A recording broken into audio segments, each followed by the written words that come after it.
बिस्मिल्लाहिर्रहमानिर्रहीम। अस्सलाम वालेकुम दोस्तों, मैं हूं ग़ुलाम नबी। आप देख रहे हैं हमारा चैनल GN 786। आज की वीडियो में सबसे पहले बताऊंगा आलमी मार्केट में गोल्ड का रेट, उसके बाद पाकिस्तान में गोल्ड का, चांदी का, बटूर गोल्ड का रेट बताऊंगा और डेटों की तफसील बताऊंगा। आज US का डेटा है, डेटा बड़ा अहम है, वो भी बताऊंगा कितने बजे हैं। पहले बात करते हैं आलमी मार्केट की। आलमी मार्केट में इस वक्त जो गोल्ड का रेट है वो $3,334 फ़ी औंस पे मार्केट है और एक औंस का वज़न होता है 31 ग्राम 100 मिली। अब दोस्तों डेटे की बात करें तो आज शाम 5:30 बजे USA कोर CPI और USA CPI, ये US का डेटा है, तो डेटा बड़ा अहम है, तो ये मार्केट को ऊपर नीचे कर सकता है। उसके बाद आप यहाँ बात कर लेते हैं local liberty market Gulberg 3 Lahore Pakistan. आज तारीख 11 जून 2025।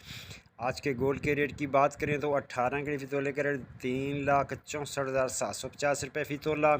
21 कड़ी फ़ी तोले का रेट 3,08,870 रुपये फ़ी तोला।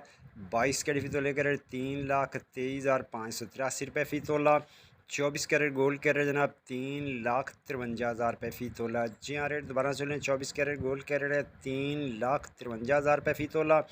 चांदी है 3,520 रुपये फ़ी तोला और बटूर गोल्ड लोकल का रेट है 3,49,000 में सेल है। बटूर की वापसी खरीदारी 3,47,000 रुपये फ़ी तोला और पेशाब में पक्के तोले का रेट 3,65,000 रुपये फ़ी पक्का तोला। मिलते हैं नेक्स्ट वीडियो में। अल्लाह हाफिज़।